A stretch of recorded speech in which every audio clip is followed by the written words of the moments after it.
So this is Deadlock. Now, you're probably wondering, what the hell is this game? What I'm going to do is show you a full match with commentary from me, and I'm going to explain everything that's going on to the best of my knowledge. Now, Valve have just removed the restriction for coverage on the game, but it still must be said, this is in early development. You will see a lot of textures that are missing. Characters don't have the proper, I guess, fidelity on their abilities. There's loads of stuff which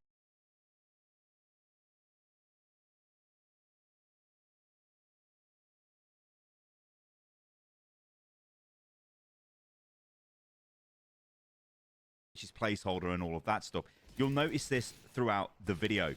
Now, I think the first place to start here is we're just going to go straight into what this is. It is primarily a MOBA, but you do need to be able to aim. It is not Overwatch. Absolutely isn't Overwatch. This is closer to Dota, to any kind of MOBA game. I would just use Dota. Dota is the obvious example. You know, Ice Frog is involved in this game in terms of the balance. I think he's the lead balance dev of this. So yeah, you're going to see a lot of that. You're going to see familiar kind of Dota itemization and all that stuff. Now, I wasn't the biggest Dota fan, I'm going to be completely honest.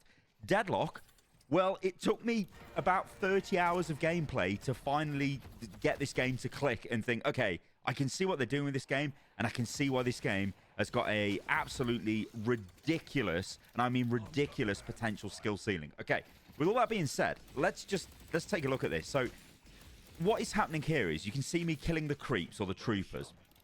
And what happens is a soul pops out of the head. What you need to do is shoot the soul to secure the full value of the trooper. Now, in early game, I can't remember the timings on this, so don't quote me on this, but in early game, the entire value of the soul can be taken by the enemy team. So if they shoot the soul, you'll notice red souls will pop up when the enemy kills our troopers. If I shoot them now at this phase in the game, I will basically get the souls for it. Now, again, this might all change. The game is like constantly being developed, constantly being changed. Everything gets changed on a weekly basis. But later on in the game, you get half for killing the trooper and another half for securing the kill. Now, this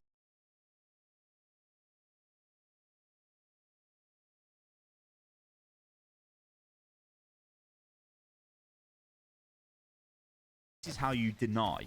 So basically, what you're looking to do is when the enemy is knocking down your troopers to a low HP state, you want to focus on them. You see the red there? And I managed to take that out. And there's another one above my head, but I missed it because I tried to take on Lady Geist and I paid the price and got killed. Now, what you need to do in the early phase is absolutely try and deny as much as possible the soul, I guess, confirming the kill. It's getting the CS, right, I guess, to use MOBA terms, which is getting the kill, getting the full value for the kill. Because the money in this game, the economy, your net worth will be based on the number of souls that you actually accrue during the match. In the early laning phase, you want to try and prevent the players you're against collecting more than you. And if you look at the top of the screen, you can see here, I'm playing Bebop, which is this character. I think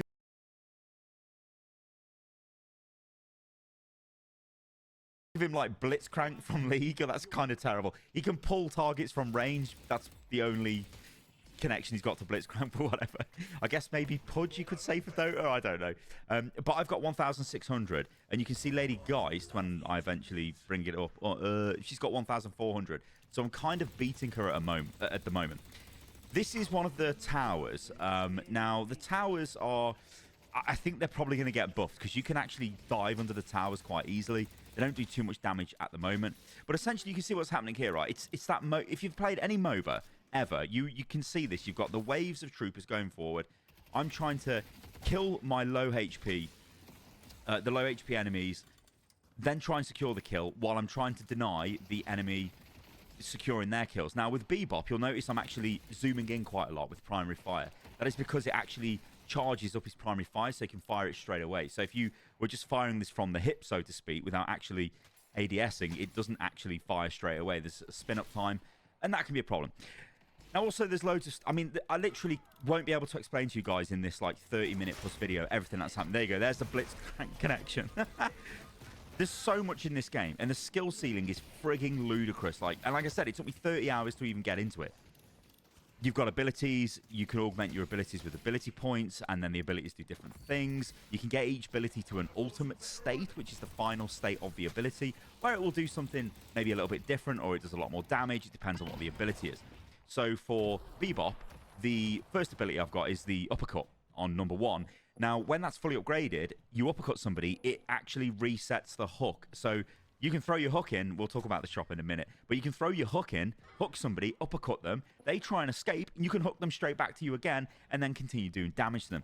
You can also do melee damage in this game. So when you look at the troopers, if you melee them and they die, you get the souls instantly. The soul will not float above their head. You can also melee enemy heroes. Enemy heroes can melee you. And there is a heavy melee, so you can charge up the melee and do a bit more damage. I'm telling you guys, there's tons of systems in this game. You can also parry melee. So if you time it right, you parry the melee and it stuns the hero that's trying to, well, melee you. Now, some heroes, like Abrams, you can actually see Abrams on my team. My portrait is at the top, the second one from the left. The guy next to me, the blue guy, looks like Beast from X-Men. That's Abrams. He likes to be close range, so if you parry Abrams, it's actually quite annoying for him, and it can stun him, and then you can do a ton of damage to him. He's also got a lot of regen and all kinds of stuff. I think he's seen as a bit of a noob stomper, but he is very powerful, Abrams is. So yeah, you've got melee, right? I'm just trying to go off the top of my head here, guys, all the systems in the game. So obviously you've got items. In fact, let's talk about movement, right? So look in the middle of the screen. You can see at the moment I've got 3, I guess, bars by my crosshair. They are my stamina bars. So you can execute things like double jump, jump dash, air dashes. When you're in the air, if you double crouch, you will go to the ground faster, if that makes sense. But it will use stamina. You can see I used the stamina bar there with the double jump. Got a hook onto Lady Geist. You've got to be careful with Lady Geist because she's got a lot of health still. She's actually very dangerous one-on-one. You've got to be really careful. So you can see my trades with her are not great. I probably shouldn't be focusing on that. But honestly, guys, this video isn't about that. And I'm nowhere near good enough to even begin to comment on what you should be doing in the laning phase. All you should be doing is basically not dying, because that's the worst thing you can do, and trying to deny as much as the enemy souls as you can. And yeah, so stamina, you can augment it with items. I think in this game I probably will get superior stamina and stuff like that. I generally do get it with Bebop because I want to chase people down. The store itself has got a lot of placeholder assets. So when you're looking at stuff like the items, there's not really there's no visual representation of the items really, just very simplistic icons. Again, I'd expect all of that to be updated. So actually, let's just talk about what's happening here. I'm getting pushed under my tower. That is Haze. So Haze has killed me. So this hasn't been a particularly great start to this game. I've been killed twice. Haze she can go invisible. She's got like a extremely high damage to single targets because one of her abilities increases the damage that it's like a passive ability, but it increases the damage that she does to the hero that she's attacking effectively. So she's quite good one-on-one. I said she can go stealth. Her ultimate is this like AoE bullet dance thing, which does a ton of damage all over the place. And she's got a sleep as well with a dagger. So you can throw a dagger at you and put you to sleep. So you got to be careful of Haze. The thing is with Haze, though, she generally falls off late game. Early game, mid game, she can be really, really strong and be a problem. Like I said, I've died twice in this game. If you look at the Lady Geist, who I've been primarily laning against, and even look at the Haze on the enemy team, she's got 3.4k souls. Lady Geist has got 3.3, but I've got 3.9. So I'm still okay, but it's not great that I've died. Anyway, we're pushing Lady Geist here. A tower has been destroyed.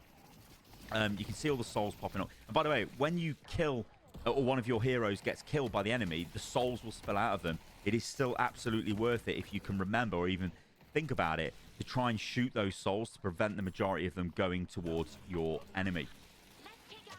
Accuracy is a big thing in this game. See, I've been put to sleep there by Haze. Haze again trying to get me. I think I do get killed again here, which again, this isn't a particularly great start, but this is literally the last game I played, and I thought, you know, why not? I'll show this off.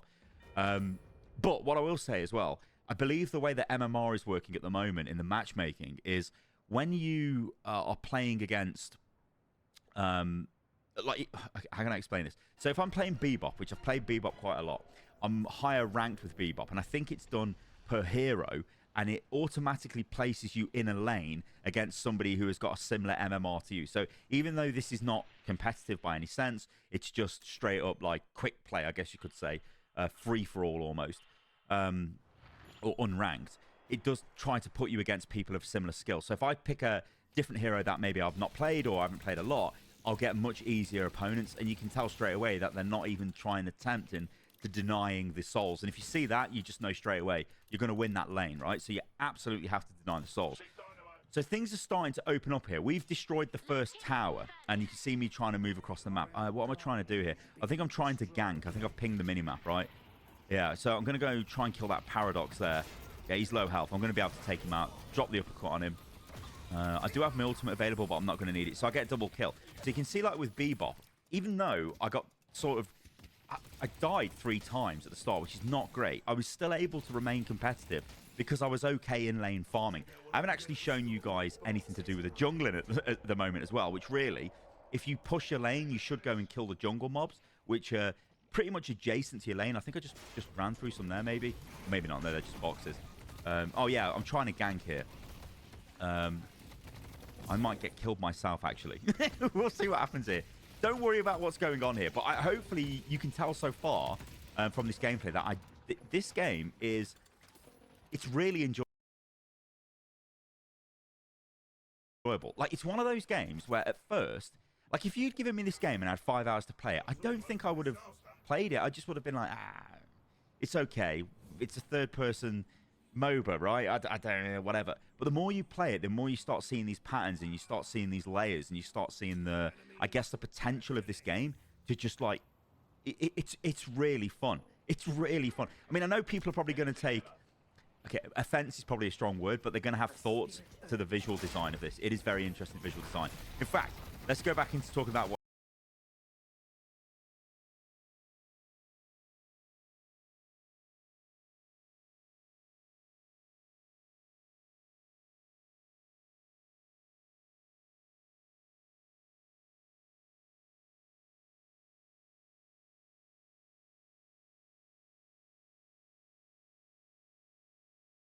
what's happening here. So this Lady Geist, I think I kill her easy. I don't know what items I'm buying, actually, in this game. Because I'm bringing up the shop too fast. But generally what I do with Bebop is I tend to build him. So the power is in my weapon. This is the ultimate for Bebop. It's just a massive laser cannon. The problem with this is, though, you move really slow. So you need to use it when you can actually see the enemy. We're pushing these guys down here. That's their McGinnis. So McGinnis is kind of like the engineer from Team Fortress. Or I guess you could say Torbjorn from Overwatch. Where she can actually build turrets and she's got a... I mean, I'm an Overwatch player, right? So she's got a May wall she can deploy. That's that big green thing. She's really strong. She's really good. I guess you could call her a lane pusher or a sieger. Her ultimate is this, like, long-range missile bombardment. Oh, I remember this, actually. We both die here, but it's super close. Well, do we both die? I think we do. So he does a ton of flame damage. He's doing damage over time to me. He's going to kill me, but I think I kill him because I've attached my bomb to him. Yeah, and my bomb exploded. So Bebop's abilities, which I probably should have explained, to be honest, with this far into the video. I'm checking him here to see what items he's got. So in Furnace, he's got Spirit Lifesteal. That's why he stayed alive, because he was getting a lot of Lifesteal. So effectively, Spirit Lifesteal is you're getting Lifesteal from your abilities. Bullet Lifesteal, you would be getting Lifesteal from your bullets, right, from shooting the enemy. Some heroes obviously rely more on their abilities than they do on just shooting people. But the way I'm building Bebop is I'm just shooting people. I haven't spoken about the zipline system either. There's just so many systems. I just wanted to get a video out there when they let us actually talk about the game, just to sort of try and convey that this is a really good game. And I don't think this is going to be one of those games where Valve just stops support. I think we're going to see probably a lot of support with this game. I mean, I think I've had access since, I want to say March. No, it wasn't March, April. I think it was maybe May I got access to the game.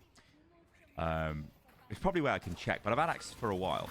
And you can see the way it's changed. Like, they used to do pretty much daily updates that were massive. You see how fast I killed him? Oh, dear. They used to do pretty much daily updates, but they don't. And they've actually changed to a week update cadence. So every week, there's like a massive update that comes out now with like tons of changes. And it's been actually kind of incredible seeing everything behind the scenes, because the way the game has been developed is there's actually a forum, right? A community forum, which is insane to think of in 2024. But there are community members that fully detail the patch notes, break everything down.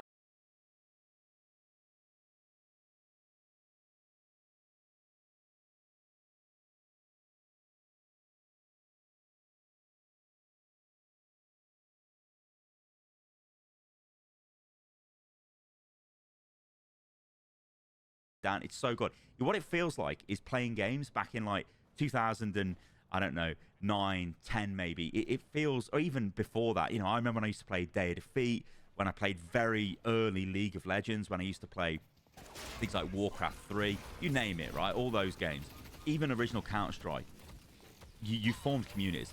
Anyway, what's happening in this game now is we're going into like mid-game at this point, and you're starting to see that my build is actually quite powerful, and I'm actually able to pretty much disrupt the enemy team. Now, what I'm trying to do with Bebop is, I don't want to call him a tank here. I think I'm going to die here after saying I've got a powerful build. You can see on the right-hand side of the screen, actually, while I'm dead. Let's just actually, what the hell am I bringing up here? The shop. What am I trying to buy here? I kind of missed that there, but you get a death recap, which basically shows you what type of damage you've taken from what heroes. So from that, you do get a bit of info. So you can think, I'm taking a lot of spirit damage. You probably need items that are going to maybe mitigate the spirit damage. You can see I'm trying to look at the ways to upgrade my abilities here. I think I've messed it up, actually. I should have saved my points. And I would have been able to upgrade my first ability, the uppercut. So that gets to ultimate status. So when I'm using that, then I actually reset my hook. Right? See what I mean? There's so much to think about. It's just like, what the hell? The zipline system as well. So I've just activated zipline speed. This is a buff that you get. I can't remember the timings on this. In fact, I'm going to kill Talon. Talon is like, I don't know what he's doing. Like, Talon really can't fight me at any kind of close range. At long range, he can. I think he's going to get finished off. Yeah, he's literally 1 HP. Certain heroes, like, obviously, you see them, you can just take them out, right?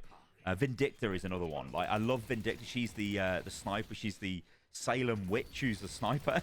She's actually really fun to play, but she's not in this game.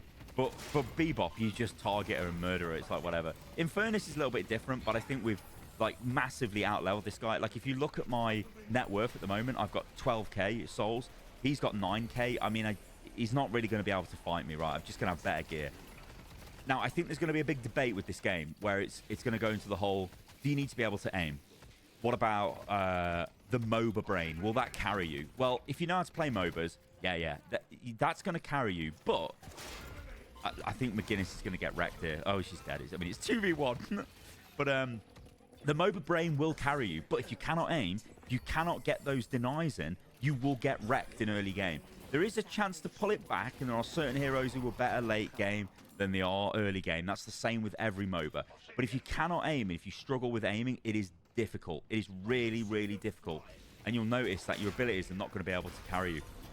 I mean, Bebop, I'd say, probably be, how can I say this diplomatically? He's a bit strong, Bebop. He's a bit easy, I think, to get value with. I feel like if I can get value with him, he's probably a bit... He needs nerfing. But remember, this is very early days. A lot of these heroes are going to change. And I don't think he's by far the most OP hero, but he's one of the stronger heroes.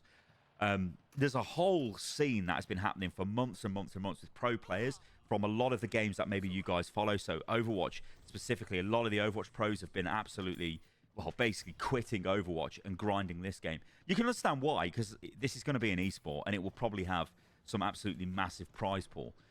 So what's happening here is I've got the urn. So this is one of the side objectives. So when you've got the urn, you can't use any abilities, and you have to deliver it to the other side of the map. Now, I got confused here, because the last time I played prior to this, you actually had to deliver it to the middle of the map there. But now they've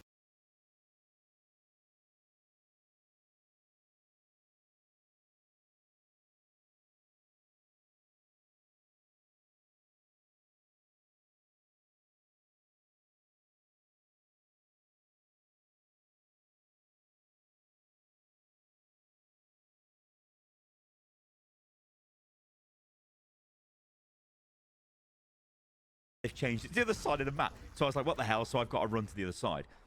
That weapon with the line through means I'm silenced, right?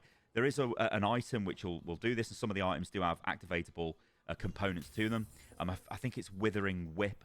If you've got that, you can silence people, which obviously is really good in combat, especially if you're against somebody who relies on weapon damage. Well, in fact, they can't use their abilities. They can't do anything, basically, so they have to run away. You can get items that reduce debuff duration. You can see there, debuff reducer at the bottom, if you guys caught that.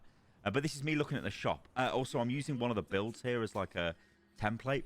This game has got a very robust build system in it. I think what Valve are trying to do is make it so it's very approachable. So you're in a world of...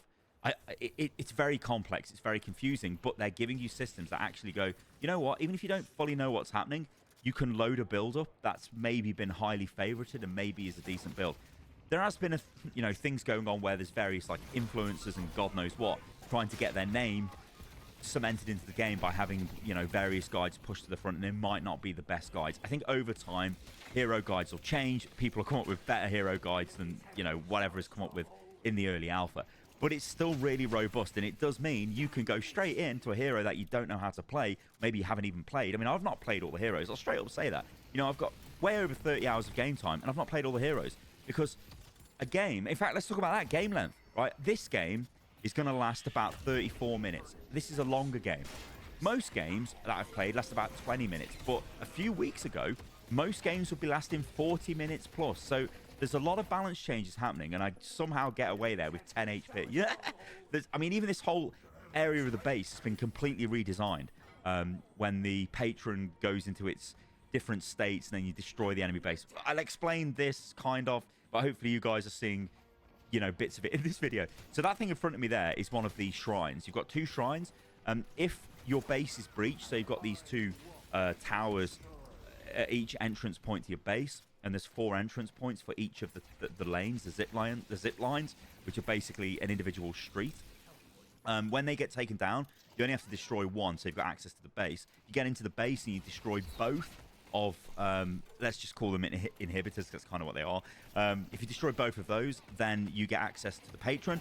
You then have to destroy the patron, goes into a weakened state, drops into the pit, and then you have to go into the pit and kill the patron, and then that's the game over. So yeah, this is kind of like going into the end of I guess let's call this late mid game. So I'm really far ahead at the moment. So I've got 18,000 souls. Pocket, who's the guy on the first thing, well, he's next to my icon, got about the same as me. He goes into his briefcase. He doesn't want to die. He makes me invulnerable. But I've not actually played it. I think I played 1 game with him, but I can't really comment too much on him, how he plays in a decent skill game. But yeah, I know this isn't a decent skill game because I'm actually trash as well. But yeah, you've got the 4 lanes, right? And the way the lanes operate is, you'll notice that there's a lot of red on the minimap at the moment. Now, that means that the enemy... But the lanes basically go as far as your creep goes. So wherever your creep wave is, that's where the zipline wave will be. Infernus was in a wildly ridiculous position there, and I don't know why he's coming there. That's absolutely insane. So we're just going to kill him as well. I've been put into a blob. Now, the cube, this is one of the new characters that was added to the game. Only added the other week. I've not played with that character, but I know it puts you into a cube. This can be great if you're about to die, but as you've seen then, it was not great because I wanted to do damage, so it's like, whatever. Other things as well, like this gold thing that I just dashed through there, a bit hard to see, but they're all over the map. I think they might be called urns, I'm not sure, but they can have power-ups in them, and the power-ups only spawn, I think, after 3 minutes, although that, again, might have changed, and they're permanent power upgrades. You can see here, look, my items are ridiculous. I've got tons of bullet lifesteal. I do tons of damage at this point. I can just tank the tower, like, it doesn't matter. But you could probably say, yeah, we're 20 minutes in, the fact I can tank a level 1 tower probably should be, yeah, if I'm playing well, I should be able to do that. So all I'm looking to do here is just run forward and grab these guys. I think there's a discussion to be had, and I maybe touched on this a little bit. I can't even remember what I've said up until this point. But the idea of, like, tank heroes, DPS heroes, gankers, junglers. Well, the jungle in this game isn't really a jungle. And I don't think there's a jungle role. Again,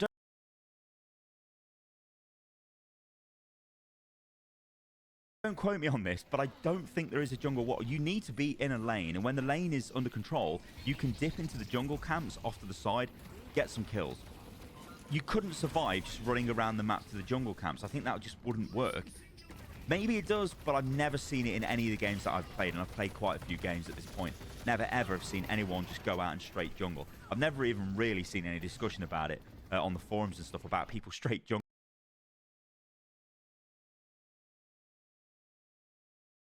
I mean, maybe they do, but I don't think it's viable in this game. You basically stay in a lane, and as I say, take out the jungle camps as you can. Now, the jungle camps themselves don't have buffs. Like, you can kill them. They're worth different values. Some of them have got harder level mobs. You know, they've got more health. There are vents on the mini-map, which are like power pickups. Now, these spawn on the bridges. Again, I know this is all ridiculous, and they're different things. Like, I can't remember off the top of my head what they do, but you've got one is like an attack speed buff, one is like a tanky buff and whatever. But anyway, what I was wanting to talk about is the idea of roles, right? Bebop, you might think he's a tank, but you can play him like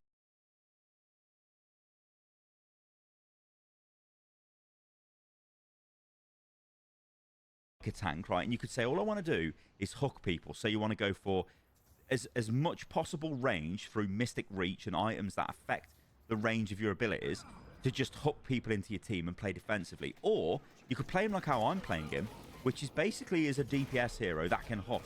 Like, I want to brawl these guys. I want to take them out. Infernus definitely is a DPS hero, or is he? Because you can play Infernus quite sort of, I don't want to say tanky, but you can play him with a lot of sustain. Again, it all comes down to how you want to build the hero. And I think this is one of the, like, beautiful things with Ice Frog and the way that Dota's balance has been in the past. Again, remember, I'm not a Dota hardcore player, but Ice Frog is generally known for this, of having this sort of ambiguous balance philosophy in which it's not just about, like, this hero's a tank and that's it. It's like, no, this hero can be a lot of things. It depends on the items that you use. So here, this is actually sick off me. Honestly, this is sick. Oh, I thought I got the kill there. That would have been sick if I killed Hayes during her ultimate there. Probably could have hooked her, maybe, to stun her. And then brought her close to me and uppercutted her and done something. I don't know. But, yeah. Did kill Lady Geist really quick. My item build here, what am I going for? I've got superior stamina, so I've got tons of stamina. I've got Heal Bane. Improved bullet armor, improved spirit armor. What did I just pick up there? I don't even know what I just clicked on. I'm trying to buy Inhibitor, but I can't afford that, so that's unlucky for me. But I am very overgeared in this game at this point now. Like, I am in a powerful position. Relative to my team, if you look at the team combined soul counts, it's actually quite similar. But if you look at the souls that I've got, I am definitely I guess I'm the carry in this game, right? I've got the most souls. I've basically got the most, potential to kill people, I guess. Again, like, it could come down to the way people use their abilities. So that thing there's the patron. So they've destroyed... Have they destroyed our shrines? No, they haven't. No, they're pushing into the base. So the patron acts as a turret when you're in the base. See, even I get confused about all of this stuff. So I'm using my ultimate to try and push them away there. But I think there is a discussion. In fact, I'm going to get a kill with that, right? Is that McGuinness there? This game is going to be an esport, right? It's Valve. We know this is going to be a thing. Yeah, I don't know what... This Infernus player, I don't know what his game is. But I'll take the free kill. It is more readable than a game like Overwatch, right? There's less sort of madness on the go, but you've probably picked up from this game, there's a lot of visual effects. There still is a lot of stuff, but you do have these moments of downtime, which of course you don't get in Overwatch. It's one of the issues. If you speak to the professional casters for Overwatch, it's terrible because you're constantly in a fight, constantly on edge, and it makes, it's very difficult to punctuate those moments and make them exciting. In a MOBA, totally different kettle of fish, because what am I doing here? I'm just running up a lane. We're literally just pushing up this lane. Let's try and take out the Walker, which is the tier 2 turret. So the Walker has got a couple of different attacks, but I think I could probably tank it, to be honest, at this point, but I'm playing a bit safe. Okay, well, if he wants to come in, we'll smack him.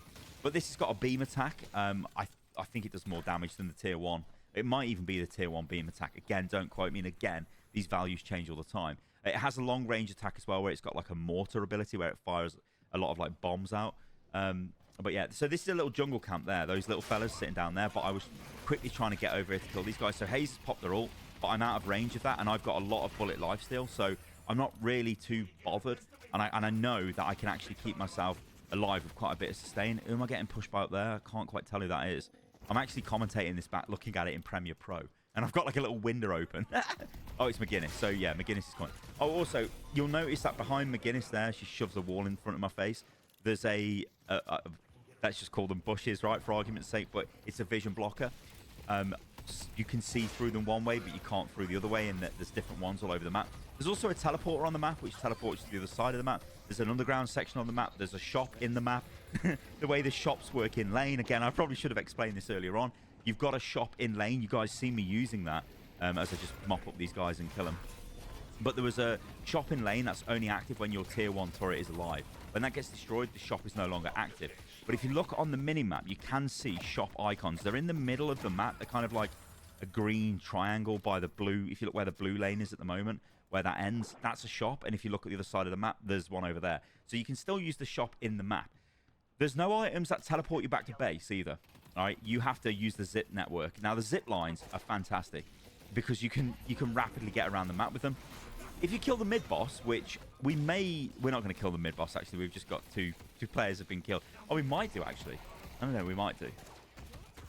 Do I get away from this? If I do, that's actually insane. No, I'm not going to get away from that.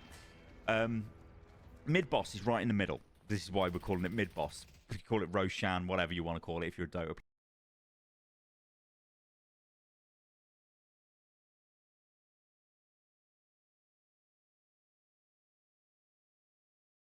player.